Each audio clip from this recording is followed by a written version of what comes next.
સીતારામ બધાયને બોલો સીતારામ એમ બોલો. સીતારામ સીતારામ. પસ્તાવો છે ને પસ્તાવો એ બોલાયેલા શબ્દો ન થાય એવું જરૂરી નથી. ક્યારેક યોગ્ય સમયે ના બોલીએ ને તો એનો પસ્તાવો એ આખી જિંદગી રહે છે. એટલે જીવનની અંદર ઘણી વખત આપણે ઉતારતા હોય ઘૂંટડા ઉતાર્યા હું સહન કરું અને એનો પસ્તાવો પછી આખી જિંદગી આખી રહે. દ્રૌપદીની સભાની અંદર જે છે ને વસ્ત્રાહરણ થતું હતું. મહાભારત જોયું તમે? મહાભારત પછી દ્રૌપદી ને ઓલો દુશાસન લઈ આવ્યો કુરુક્ષેત્ર છે ત્યાં છે ને મહાભારત ટીવી માં જોયું? ટીવીમાં મતલબ જોઈએ પણ આમે જોઈ આવી ન્યાય જઈએ કુરુક્ષેત્ર મેદાનમાં જઈ આવ્યા. હા ન્યાય જઈએ 4 દી રોકાણા ગયા બધું જઈ આવી. જ્યાં જમહરા રાખી હતી મકાન રાખ્યું હતું ઠીક 4 દી રોકાણા 4 રાત બાજાત્રા કરવા ગયા હતા ને બા ને મારી માં ને મારા ભાઈ નોખ નોખા પાંડવું હુતા ધ્રુવ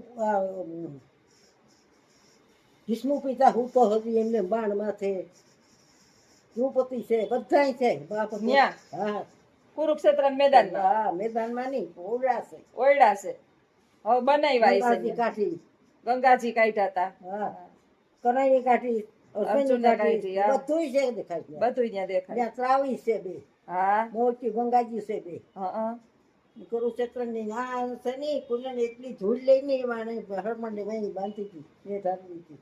ઈ મેદાનમાં કાર ચડે ખીચ ચડે બધાયને એમ કે કુરુક્ષેત્રના મેદાનની અંદર છે ને પેટનાય દુશ્મન થઈ જાય. 4 દી રોકાડા ન્યા. સરવણ છે ને સરવણ ઈ કાવડ લઈને મા બાપ ને લઈને જાતો તો ને જાત્રા કરવા. પછી જાતો તો તે બહુ સેવા ને બધું કરતો તો કુરુક્ષેત્ર મેદાનમાં પૂગ્યો. અંદર પૂગ્યો ને તાઈને એને ખીચ ચડવા માંડી કે આ મરી ગયો ગલઢા તો થકવી દીધી મને.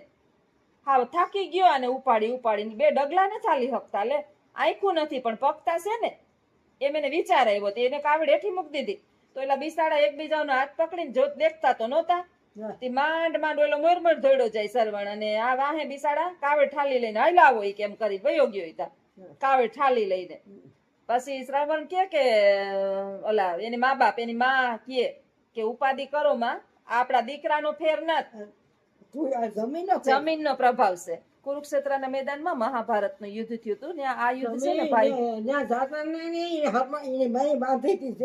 ધૂળ બાંધી હતી આની કોને ધૂળી ન્યા લઈ દીધી. હા પછી ન્યા નાખીને તો અહીંયા હરમન એમ થી મારા મા બાપ હાલ્યા આવ્યા વાહે જેવી ધૂળ નાખી એની ખબર હતી જમીનનો પ્રભાવ પડે. આપણે અમુક જમીનમાં જઈએ આપણે શાંતિ મળે. આપણે અમારા ઘરે જે આવે ને અમારે નાનકડું ઘર છે બહુ એવડું બધું મોટું નથી આપણે રહી શકીએ એવડું. એટલે તું મણી નો હોય સોતાણી નો હોય એક બીજો બાધે હા પ્રભાવ પડે દીકરો અંદર બાધે હા બધાય બાધે જી જાય બધા અંદરો અંદર એક બીજા વાસે નહીં જગ્યાયું છે ઈ ત્રાવી માથે 2 ત્રાવ છે બધાની સમાધિઓ છે. દ્રૌપદી ને જે બધા ઉતા ને હા વિષ્ણુ પિતા બધા ત્યાં બાણ થઈ ગયું આપણા દેશમાં મહાભારત થઈ ગયું. બાણ મારે છે ઈ ગંગાજી ની હીરા ઈ બધું ત્યાં કુરુક્ષેત્ર. અમુક જગ્યા ઉપર આપણે શાંતિ મળે જ્યાં જાય ને ટેપ કરો જ કરો જ સડે 2 વહુ ત્રાવ કર્યા છે. હા ગંગાજી કાઢી 4 ઠેકાણે એટલે આપણે કાઢ્યું એટલે કરણી કાઢ્યું દાંત થવાનું નતું દાંત સુના નો તો દાન માંગ્યું હતું સુના દાન કરતા ને પછી કાચું હોનું પછી કે કઈ ને જાવ તું દેવ તો પાણો લાવી દઉં તો કાઢી દઉં તો કે પાણો હું થોડો લેવો તો ભગવાન કે તું લઈ તાર દાન દેવ હોય તો પછી આમ કરતો પાણો લઈને બાપ કાઢે ભગવાન ને દાન કરે સુનાનું દાન કરતા બધું આપણે ચાલી હતી. ને જમીનના પ્રભાવ તો પડ્યા વિના રહે જ નહીં. અમારે હું વાત કરતી હતી કે નાનું એમ તો ઘર છે બધા જે આવે ને એમ કે તમારા ઘરે બહુ ગમે મજા બહુ આવે શાંતિ મળે. ને અમુક ને છે તે બંગલા હોય મોટા મોટા પણ આપણે એમ થાય કે ભૂત બંગલા ઉજળ જેવા લાગે. મહાભારતના યુદ્ધની અંદર છે ને બોલવાનું હતું. દ્રૌપદીનું વસ્ત્રાહરણ થતું હતું. હું તમને કહેતી હતી કે બોલાયેલા શબ્દો જ આપને નુકસાન કરે એવું નથી. યોગ્ય સમયે ના બોલાયેલા શબ્દો એ આપને ભારે નુકસાન પહોંચાડે. વસ્ત્રહરણ થતું હતું સાડી ખેંચતો હતો દુશાસન દુર્યોધન એની જાંઘ ઉપર બેહાડી અને એની માનહાનિ કરતો હતો. ત્યારે 5 પાંડવ કૃપાચાર્ય દ્રોણાચાર્ય ભીષ્મ પિતામહ અને ધૃતરાષ્ટ્ર આ બધા છે ને એને મૌન ધારણ કરી લીધું હતું. યુધિષ્ઠિર એક હારી ગયો હતો જુગારની અંદર, પણ આ બધાય કોઈ હાર્યા નહોતા. અને આ બધાય તો ગુરુ હતા, મહાગુરુ હતા, એના દાદા હતા, એનો પિતા હતો. પછી આ બધાયને એની મહાન સજા ભોગવવી પડી. ભીષ્મ પિતામહને છેલ્લે કોઈએ પૂછ્યું કે એને એનું કયું ફળ મળ્યું છે, શેને કારણે એને આવું થયું, ત્યારે એને જવાબ મળ્યો હતો કે યોગ્ય સમયે તમારે બોલવાનું હતું. દ્રૌપદીનું વસ્ત્રહરણ થતું હતું ત્યારે તમે દુર્યોધનને રોકી શકતા હતા, તમારામાં ક્ષમતા હતી. સમગ્ર ભારતને જ ધૃતરાષ્ટ્ર હતો ને, ધૃતરાષ્ટ્ર ઈ તો આંધળો હતો. પછી એને તો કઈ હુજતું નહોતું કે એનો દીકરો શું કરે છે. ઈ દ્રૌપદીને હાડી ખેંચતો હતો, એક ને એક જે છે એની માનહાનિ કરતો હતો. એટલે ઈ એમને બેઠો બેઠો મૌન ધારણ કરી લીધું હતું. પણ ભીષ્મ પિતામહ, ગુરુ દ્રોણાચાર્ય, કૃપાચાર્ય બધા ગુરુ હતા એના, ઈ મૌન ધારણ કરીને બેઠા હતા. તો યુધિષ્ઠિર જુગારમાં હારી ગયો તો, ઈ નહોતો બોલી શકતો, ઈ હારી ગયો તો. 5 પાંડવ બધા હારી ગયા હતા, ઈ કદાચ ન બોલી શકે. પણ આ બધાને તો બોલવાનું હતું ને, એને તો યુધિષ્ઠિર દુર્યોધનને રોકવાનો હતો ને કે તું આવું રેવા દે, આ સારું નથી, જો તે આવું કર્યું ને તો તને મારી નાખ્યો અમે, ભલે તું અમારો દીકરો રહ્યો. અને તને સત્તા ઉપર ઈ બોલ્યા નહીં. ભીષ્મ પિતામહ ધારત તો આખા ભારતને જીતી હકવાની અને આખા બધાને મારી નાખવાની ક્ષમતા હતી. એવો યોદ્ધો હતો, ગંગાપુત્ર હતો, તોય નતો બોલ્યો, તો બોલ્યો નહીં. એની સજા મળી હતી એને. પછી સજા એને એટલી નહોતો લઈ ગયા કે આ તમે આ કરો માં પાપ કહેવાય. આ પાપ કહેવાય. એટલે ખાલી બોલાયેલું જ દુઃખ ન દે. ઘણી વખત નો બોલો ને તમે, આપણે કહીએ ને કે હું ન બોલું, હું સહન કરી લઉં, હું ઘૂંટડો ઉતારી લઉં, હું આમ કરી લઉં, ઈ દુઃખ દે. એની તમારે સજા ભોગવવી પડે. કોક ને કોક હેરાન કરતું હોય અને તમને ખબર હોય ને તમે એને પૂગી જાવ એમ હોય, નો પૂગો એમ હોય તો સમજાણું, પણ પૂગી જાવ હોય એમ છતાંય તમે એને મદદ ન કરો તો એની સજા તમારે ભોગવવી પડે. બધાએ બધાની સજા આપણે ભોગવવી પડે. એટલે બોલાયેલા શબ્દો પુગાય તો પુગાય જ ને કે આ તું શું કરો એટલે તો કહેવાય. ભીષ્મ પિતામહ દુર્યોધનને મારી હગે ને એટલી એના ક્ષમતા હતી. પછી ગુરુ દ્રોણાચાર્ય તો એનો ગુરુ હતો, કૃપાચાર્ય એના ગુરુ હતા. બધાને પછી સજા ભોગવવી પડી. એકો એક મરવું પડ્યું ને, બધાને મરવું પડ્યું. એકો એકને મરવું પડ્યું ને ભગવાને બધાને એના વ્યવસ્થિત જવાબ આપ્યા કે તમને તમારા કયા ફળની સજા મળે છે. ઈશ્વર બધુંય નોંધ કરતો હોય. યોગ્ય સમયે ક્યાંક બોલી દેવું. આપને એમ લાગે કે નથી બોલવું, ન બોલવામાં 9 ગુણ, પણ એની જ વિરોધી કહેવત છે કે બોલે એના બોરે વેચાય. હાવ મૂંગું મૂંઢડું થઈને બેઠું રહેવું, મૂંઢડું માણસ સારું નહીં. બધી જગ્યાએ મુંડી હલાવી રાખવી, મુંડી હલાવી રાખવી. અમારે છે ને ઘણી વખત મારે અજીત ને એમ જ થાય. અજીત છે ને બધી મુંડી હલાવી રાખવી તો ક્યાં થાય મોટું. હા, ઈ જમી જેવી છે. તું મને દેખતા તુણી કા સડે, મણી કા સડે. ઈ જમી જેવી છે. કરુક્ષેત્ર છે ને જમી જેવી છે. એકબીજાને કાર જ સડે. હા, એટલે આવું છે ભાઈ. જીવનની અંદર યોગ્ય સમયે યોગ્ય નિર્ણય લઈ લેવો.